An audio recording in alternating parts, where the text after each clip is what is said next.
একদিন আগে আমরা বাংলাদেশের প্রধানমন্ত্রীর হালাত কি হয়ে গেল।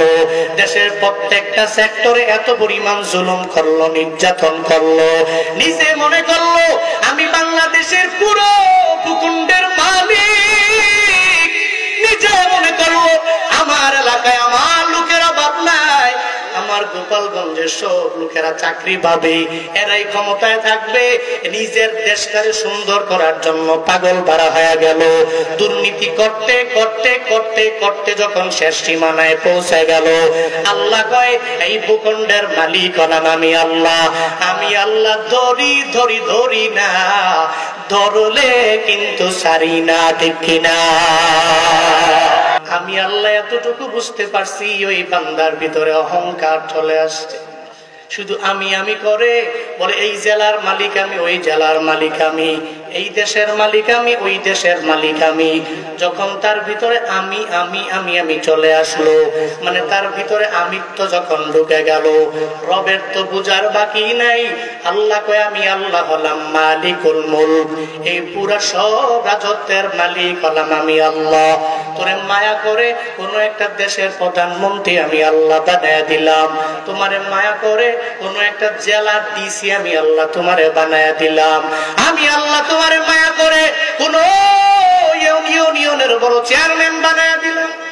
আমি আল্লাহ মায়া করে কোন এক উপজেলার মেম্বার অফ পার্লামেন্ট তোমারে বানায়া দিলাম। বন্দারে মনে রাখবি এই রাজত্বের রাজাধিরাজ হলাম আমি আল্লাহ। এই যে অংশটা, এই অংশের মেন মালিক হলাম আমি আল্লাহ। তুই যদি মনে করো আমার, তাহলে বোকার স্বর্গের মধ্যেই তো বাস করো। ফেরাউন যেরকম ক্ষমতা পাওয়ার পরে বলল সব হলো আমার, আনা রাব্বুকুমুল আলা। ও এলাকার মানুষ, তোমরা সবাই বলো আমি তোমাদের বড় রব। কোত্থেকে আবার আল্লাহ আল্লাহ বলো?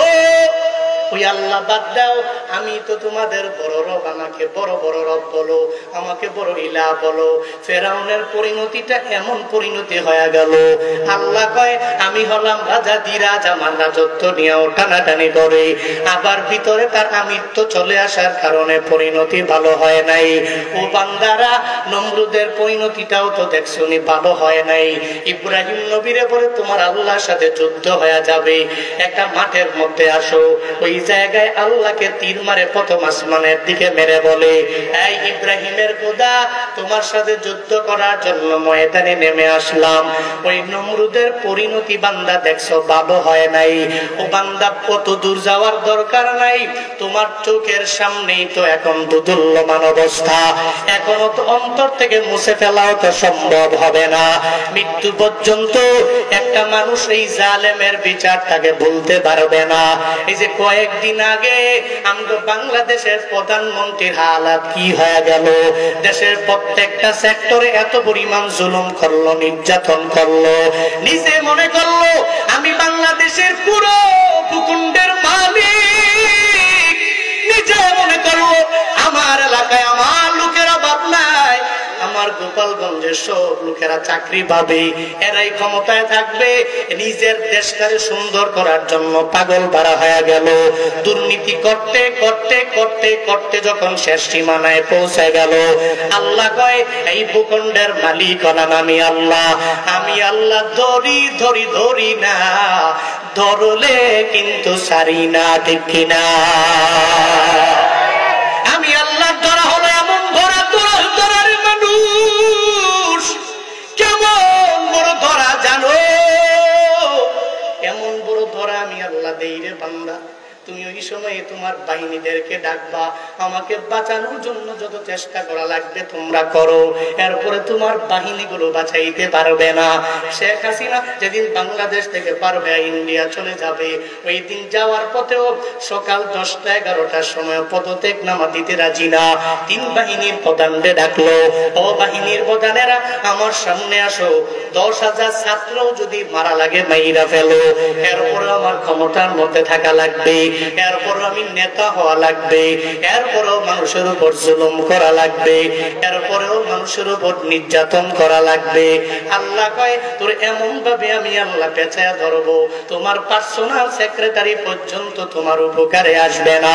যেই বাহিনীদেরকে এই 15-16 বছর লাগায় তুমি লালন পালন করলা, এই বাহিনীরাও তোমার জুলুমের প্রতি এত পরিমাণে ঘৃণা সৃষ্টি হয়ে যাবে, তোমার জুলুমকে এরা দেখতে পাবে না। ওই 3 বাহিনীর প্রধানদের বলার পরেও তুমি খুঁজে পাবা না। শেষ মুহূর্তে কাদের মধ্যে ব্যাগ ঝুলাইয়া দাদা বাবুদের দেশের মধ্যে যাওয়া লাগবে। আল্লাহ কয় আমি রবের ক্ষমতা হলো এমন, আমি আল্লাহর ধরা এমন ধরা, আমি আল্লাহর মায়ের হলো দুনিয়ার বাইরে। ওটা দুনিয়ার জালেমেরা কঠিন কালেও বুঝতে পারে না, ঠিক কিনা? আল্লাহ ধরা হলো বড় ধরা। আল্লাহ যদি ধরে তো ছাড়ে না। ওই ফেরাউনকে ছাড়ে নাই। ফেরাউনের মতো তো বড় নেতা বাংলাদেশে এখনো পর্যন্ত হয় নাই। হইছে? হইছে নাকি? এত বড় ক্ষমতা যার, ফেরাউনের পরিণতি ভালো হয় নাই, নমরুদের পরিণতি ভালো হলো না। আল্লাহ কয় বান্দারে, এই রাজত্বের রাজা ধীরাজ হলাম আমি আল্লাহ, এই মুলকের মালিক হলাম আমি আল্লাহ। তুমি যদি বারবার বাড়াবাড়ি করো, তোমার পরিণতি গুলো ভালো হবে না। আমি আল্লাহ পরিণতি এমন পর্যায়ে নিয়ে যাব, তুমি চেষ্টা করলো আর ওই জায়গা থেকে বের হতে পারবা না। এই যে এখন যে কথা বলি, মনে রাখবেন, কথা বলে কোনো মনের ভিতরে কোনো ভয় নাই। আগে যখন বয়ান করতে যেতাম, যাওয়ার পরে কমিটি জানায়া দিল, হুজুর বয়ান করবেন তবে কোরআন থেকে বয়ান করবেন, ঠিক আছে। আমার নেতার বিরুদ্ধে যায় এমন কথা বলা যাবে না, আমার নেত্রীর বিরুদ্ধে যায় এমন কথা বলা যাবে না। বক্তারেও জিম্মি বানায়া নিল। ওই স্টেজে ওঠার আগে জানায়া দিল, হুজুর সব বলবেন তবে নেতার বিরুদ্ধে বলা যাবে না, আমার দলের বিরুদ্ধে বলা যাবে না। মাহফিল কমিটিরাও যখন গেল অনুমতির জন্য পারমিশন দেয় না, ঠিক কি ঠিক না? চিন্তা কত! হায় হায়, বক্তার চিন্তা, শ্রোতার চিন্তা, কমিটির চিন্তা। আরে কার নাম না জানি উপরে না দিলে আবার মাহফিল বন্ধ হয়ে যায়। এই চিন্তা ভিতরে ছিল কি ছিল? স্বাধীন দেশ এখন হয়ে গেল, এখন স্বাধীন দেশের মানুষ হয়েছ। ও ব্রাহ্মণবাড়িয়া নবীনগরের মুসলমান, স্বাধীন দেশের ভিতরে এখন বক্তাও স্বাধীন, শ্রোতাও স্বাধীন, কমিটিরাও স্বাধীন, ঠিক কিনা? বক্তাও কথা বলবে, কোনো চিন্তা নাই। স্বাধীন দেশে কোরআন থেকে কথা বলবে, হাদিস থেকে কথা বলবে। এখন নেতার বিরুদ্ধে গেলে এটা কিচ্ছু করার থাকবে না। স্বাধীন দেশের মধ্যে কথা বলবে, মানুষগুলো তার বাক স্বাধীনতা ফিরে পাবে। ও শ্রোতারা, আর চিন্তা করার কোনো কারণ নাই। আগে তো তাকবীর দিলেও মাঝে মাঝে ভয় হইতো। আগে তো আল্লামা মামুনুল হকের কথা যদি বক্তা বলে, শ্রোতা যদি ওই মামুনুল হকের কথা শোনার পরে ঠিক বলে, লিল্লাহে তাকবীর স্লোগান দেয়, তখন দেখবেন স্লোগান দেওয়ার পরে এক একটা ঘটনা ঘটেছে। ওই শ্রোতাকে পর্যন্ত ওই জায়গা থেকে শেষরাইয়া নেওয়া হয়েছে। এখন শ্রোতারও কোনো টেনশন নাই, কোনো চিন্তা নাই। এখন শ্রোতা চাইলে যে কোনো জায়গায় তাকবীর দিতে পারে, শ্রোতা চাইলেই এখন সুন্দর করে কথাও বলতে পারে। কমিটিরও কোনো চিন্তা নাই, কমিটিরাও চাইলে বিভিন্ন এলাকায় মাহফিল দিতে পারবে। এখন আর ওই ভয় অন্তরের মধ্যে যাবে না। সভাপতির নাম না দিলে মাহফিল হবে না। আমার এলাকার এমপির নামটা পোস্টারের ভেতরে কেন দিল না?